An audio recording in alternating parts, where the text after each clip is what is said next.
باشن جماعات ما ملزمة يشتما باسي measures of risk and effects أما ملزمة زياتر باسي علاقي بيني exposure لقل outcome لقل risky development outcome بون من smoking and IHD إذا smoking شن علاقي هي با risky development of IHD ischemic heart disease أما كم أما association و risk أما overview association relationship between variables يعني شي يعني relationship بين smoking and IHD عنده أنا variable أما association بيوتري risk يعني شي probability of occurrence يعني خطر روداني شتيك أوج risk factor شيا exposure كيا personal habit هر شتيكا increase probability of occurrence زيابكا بلين risk زيابكا هروني ischemic smoking increases the risk of development of IHD risk factor can be modified يعني شتيك أتوانري بقوردري in the favor of reduction of probability of occurrence يعني promote جماعة يجين وازا smoking بينن الرجي development risky development IHD كمكا أما شروي أما شيء chances of something happening expressed as risk and odds إن بدو شيء chances of something happening دربه يا با risk يا با odds risk proportional odds إيش ratio شون صدنا فرمان هي smoker أيانين follow up يعني كين بو ماويك سرقين دنا فريان developي IHD كان دل سرصة أو risk يعني chances of something happening to chances of all things happening odds شيا هر همان نمونا هنينوا صدنا فرمان هي smokerن دنا فريان IHD develop كردو دبو نوا يعني أو دكلا نوع صدنا فر smoker شيا أو دكا أو دنا فريك IHD develop كردو دبو نوا أو odds يعني chances of something happening to the chances of it not happening أو باسم كليرا risk is proportion زور ضروري لخوارو زيادة لخوارو باسي لكن زور ضروري risk is proportion odds is ratio odds is a special type of ratio in which numerator and denominator sum to 1 يعني شي ليرة أما هر صدنا فرقة سموكر يعني دكونا وكا بيكو يكي ندروسا كان كاميان سموكر أو هروية أيش ضروري هذا شبه هالجارني أشتي measuring occurrence of disease is the first step of epidemiological process يعني شي أما بنموني كينمو 8000 نفر سامبل هيني لسموكر ونان سموكر يعني دو جروب follow up يعني كين بو ماويك بزام شن كان developي ischemic heart disease كان أما كم ستيبا بابلين 8000 نفر بتيكالي smoker and non-smoker 2000 developي IHD كان the next step is comparing occurrence in 2 or more groups يعني وكاتا compare كين بيني جماعتي smoker و non-smoker كان بزانم لكام يعني زياتر IHD developي كردو أقل لجماعتي smoker كان زياتر IHD developي كردو أو كاتا ألين association لبيني IHD و smoking association كي positive أول خوارو هرباسي كن جاري أما هر ستيبيغا دواي أو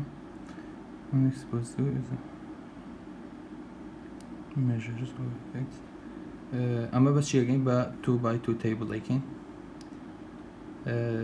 لهش هزار سموكر قبابل هش هزار نفرقة كور مانجرتو سامبلا exposure مان هي لقل جماعتك شمان هيك اكسبوجر يعني شي جماعتك مان هي سموكرن وجماعتك مان هي سموكرني لأنه أنا شادو أي فولو أبكا جماعتي كان أوت كمي هي جماعتي كان أوت كمي يعني جماعتي كان ديفلوبي IHD كروه جماعتي كان ديفلوبي نكروه أما شونا أجزي اكسبوجر كا اكسبوجر أما ليرة أجزي اكسبوجر كا اكسبوجر بريزنت اكسبوجر أبسنت يعني سموكر نون سموكر اجززي outcome outcome present يعني ASD develop کروا outcome absent يعني develop نکرو. اما ليرة اي يعني شي اي يعني سموكرة و develop کردو. B يعني سموكرة develop نکردو. C سموكر نية non smoker بس develop ASD کردو. و ديش نسموكر ان develop ASD کردو. هذا شي to answer whether smoking is a risk factor for ASD اما تشيغين هر اون نموني كوتم اي يعني نوا دواي follow up سيركين ASD develop كرويانا او جماعته لنا دو جماعتك ASD لكامي انا زيادة بو لجماعتي سموكرغان ايا نان سموكرغان اقل سموكرغان زيادة بو او كاتا الين smoking is a risk factor for ASD اما هر اوه 8000 نفر مان هناوا لرا 2000 يان 8000 سامبل مان هناوا 8000 subject 2000 يان سموكر و 6000 يان نان سموكر ل 2000 سموكر اگه دوای فولو اپاکا 200 دیولوپی ASD کروا 1800 نفریان دیولوپی نکروا نجمعاتی نان سموکر اگش 300 دیولوپی کروا 5700 دیولوپی نکروا اما هلی را باسم کرد اوش دسر را باسم کرد وتم اما هيتي اما ديفلوبي كردو سموكريشا امانم همي باس كر هيج نيا A plus B چيا A plus B يعني total smokerگا اما total smokerگا اما total non smokerگا اما total developed اما total developed اما total non developed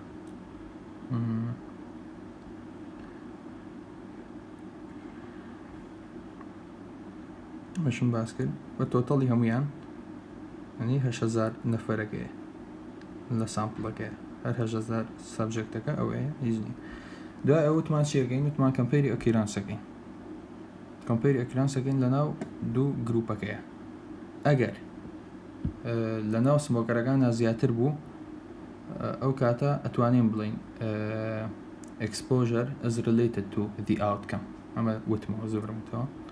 بس ام براورده اما بوت ما تشيغين لو كاتولم براورده كين comparison between occurrence in the two group بشي ام براورده كين بدوش تيكين يا با relative comparison كأمية يا با absolute comparison كبازناك لنازان بازناك رادا مرزمها relative comparison دو جوري هي سي جوري هي relative risk و odds ratio attributable risk و سباس يقين اماش باز نكرا ديسانو هرو absolute risk هي اوي كضرورة بو اما ام دواني to identify risk factor for the disease بو اما بزانين ك smoking is a risk factor for ASD چی بکارێنین relative risk بکارێنین لەگەڵ odds ratio ئەم دوو equation ئەم دوانە بەکارێنین بۆی کە بزانین risk factor بۆ ASD یاننا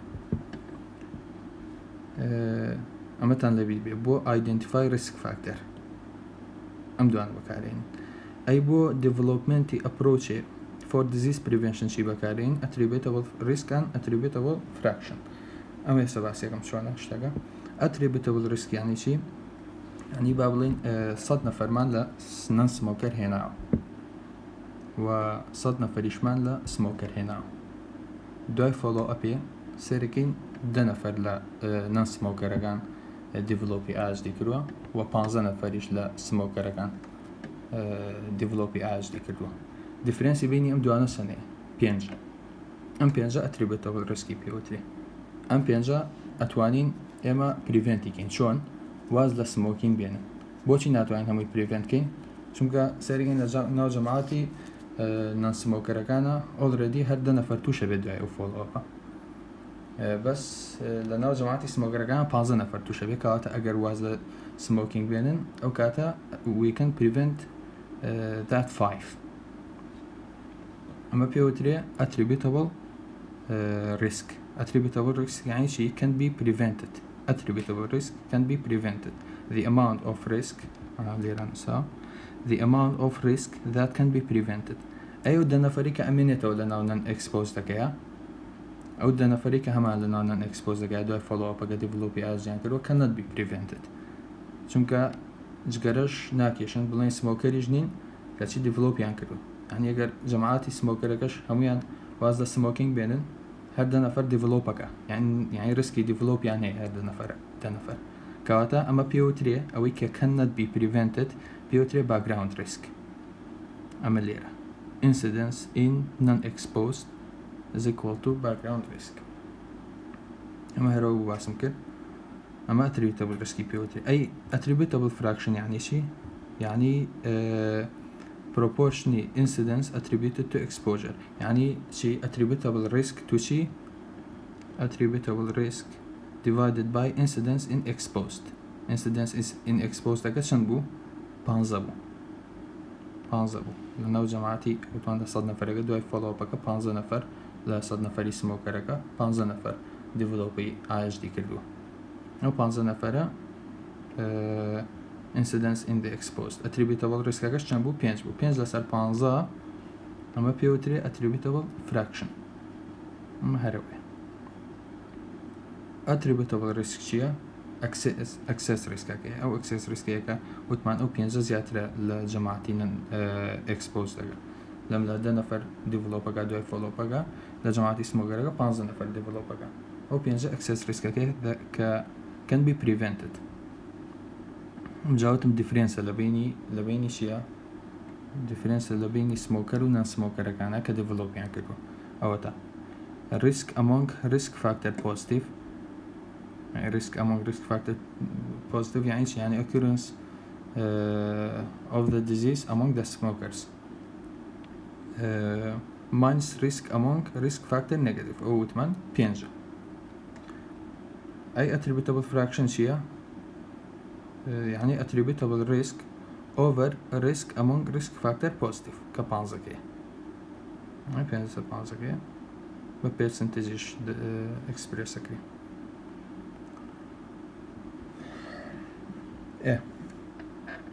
أما شيء to identify the risk factor for disease أول سرو باسم كربيامتن relative risk و odds ratio دزرتوا بو أي كيامي بيدوزينوا بزانين smoking is related to IHD يهنا بمدوان يدوزينوا relative risk و odds ratio أو يسرو بوشي بو preventive measure وشد ولين أم attributable risk بو difference كا دوزينوا ألين أم attributable risk can be prevented أو بليرا أما شيء relative risk يعني شيء يعني incidence of disease in exposed to incidence of disease in non-exposed. أما يعني شيء هر وكو نمونه كيسرو incidence of disease among exposed 15 نفر بو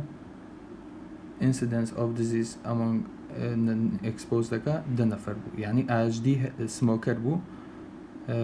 ودوي follow up لكا 15 نفريان developي IHD كر لنا non smoker لكا 2 نفر developي كر أو ratio 15 بو دا أما PO3 relative risk أم ratio هتاكو زيادة بيه association بين smoking and IHD زيادة positive association أجر كم تربية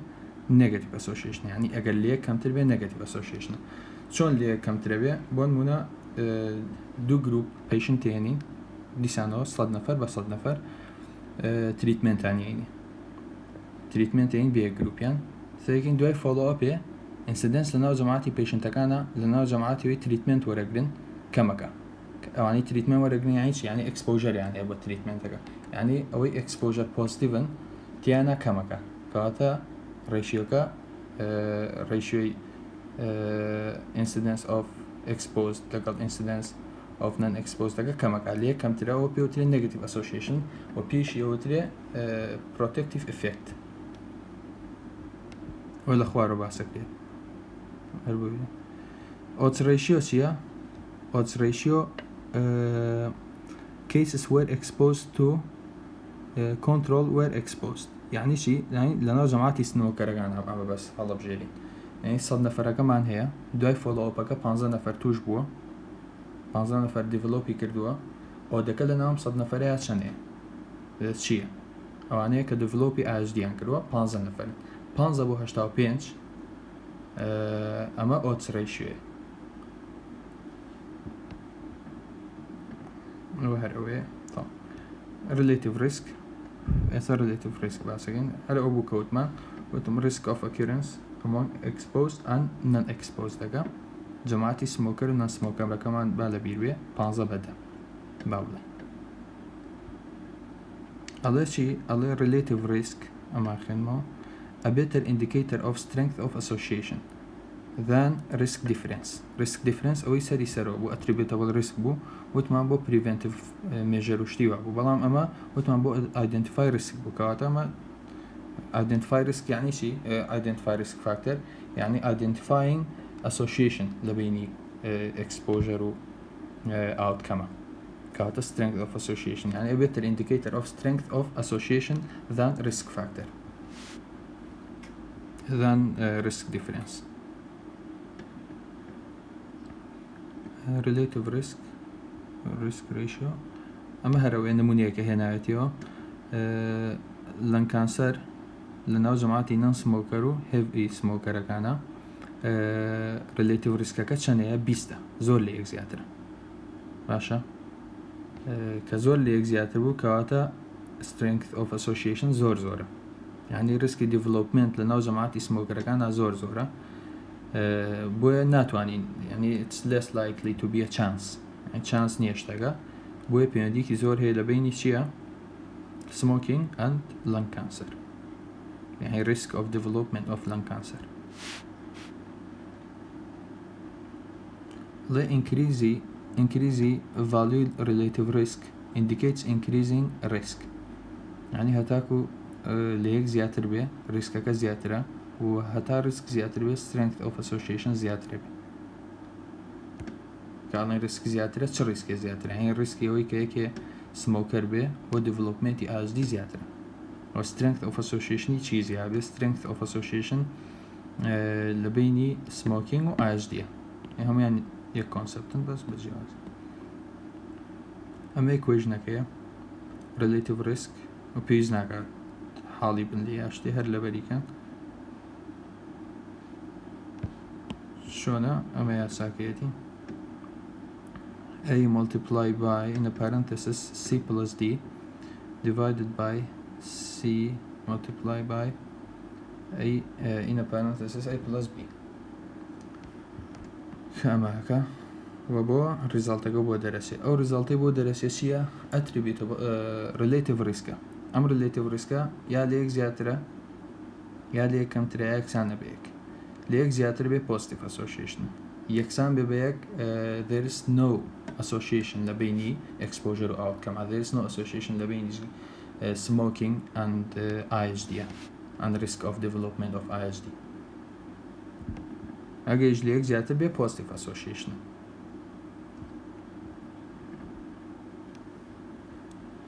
ئەمە نمونەیەکە هەر ئاوا بیکەن و دیڤایدیکەن و لێرا دوومان بۆ دەرەچێ لەم نمونەیە دوومان بۆ دەرەچێ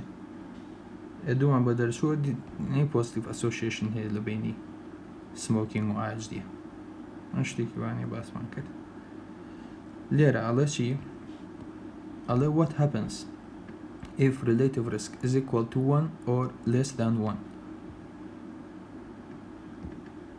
اگر is equal to 1 relative risk او كاتا association نیە لە بینی exposure و outcome کەیە کەواتە بۆ بە smoking riski developmenتی ISD زیان ناکە یعنی لە جیاتیەوەی دوای فالۆپەکە 15 نەفەر توش بێ هەر 10 نەفەر توشە بێ هەر 10 نەفەر ISD developەکە ناو جەماعەتی سمۆکەر و نان سمۆکەریشە ئەمە چ کاتێک ئەگەر relative risk is equal to 1 ئەگەر less than 1 وتمان protective effective پێوترێت بۆ جەماعەتێک دوو گروپمان هەیە جەماعەتێک تریتمە وەرەگرن جەماعەتێکیان وەری ناگرن ئەو جەماعەتی تریتمە وەرەگرن دوای فۆلۆوەپەکە سێرەکەین ئینسیدەنسەکە تیان ناکەمەکە کەواتە جەماعەتی exposure بە treatment ئینسیدنس تیانە کەمەکە ئەم ڕێشیۆ ریلیتیڤ ریسکەکە ڕێشیۆکە چیەکە لێ کەمترەکە دایمە چونکە ئینسیدنس لەو جەماعەتی ئەکسپۆژەرەکە کەمی کردووە مادەم لێ کەمتری کرد ئەمە نێگەتیڤ ئەسۆسیێشنە نێگەتیڤ ئەسۆسیێشن لەم حاڵەتەیە پێوترێت پرۆتێکتیڤ ئیفێکت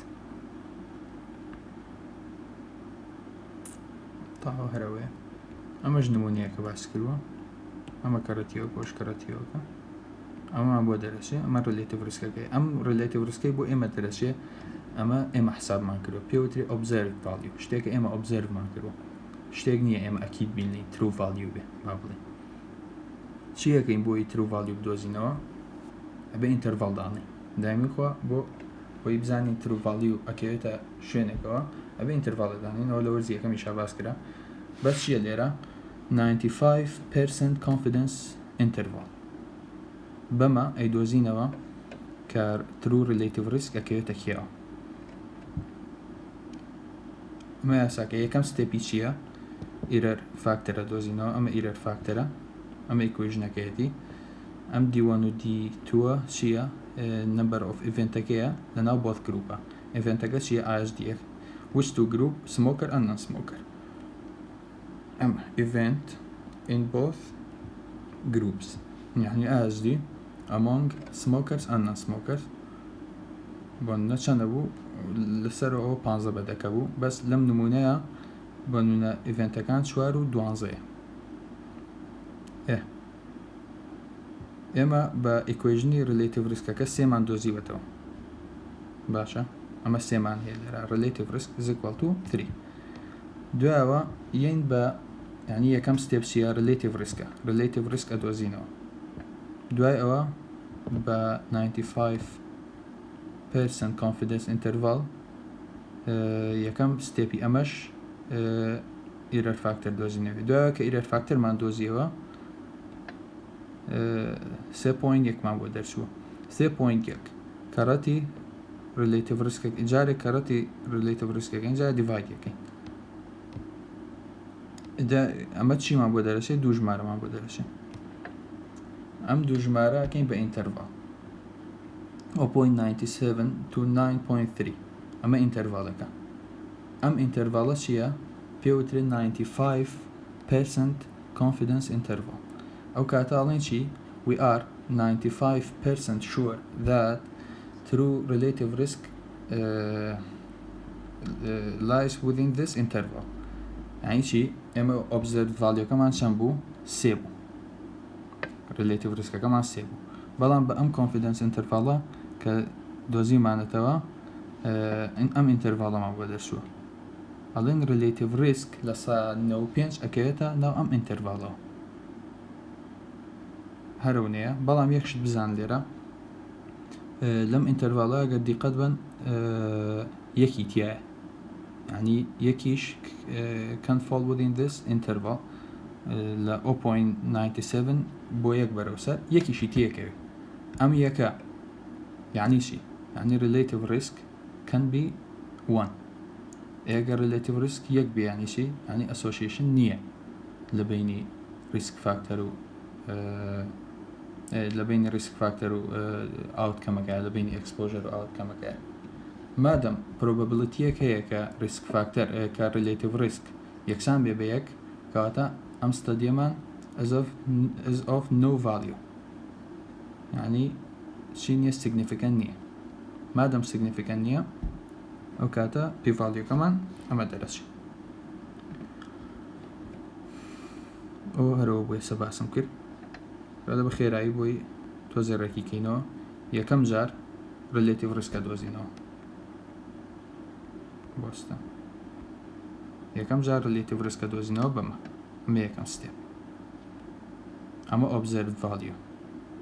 سێمان بۆ دەرەچێ با بڵێ دوای ئەوە یەین بۆ 95% confidence interval یەکەم ستێپی ئەمە چییە ئیرەر فاکتەرە دۆزینەوە ئیرەر فاکتەرمان چۆن دەدۆزیەوە بەم ئیکوێژنە دیوان و دیتوەکە تو ئیڤنتەکەی among the two groups دوای ئیرەر فاکتەرمان کە دۆزیەوە جارێک مڵتیپلایەکەین لەگەڵ ریلیتیڤ ریسکەکەیە کە لەسەر دۆزیمانێتەوە جارێک دیڤایت یەکەین دوو ژمارەمان بۆ دەرەچێ ئەم دوانە ئینتەرڤاڵەکەی ام انترفال مان كدوزيو ألين شي we are 95% sure that true relative risk أكيوتا ناو ام انترفالو أجر لناو انترفالا كا يكي تيابو أو كاتا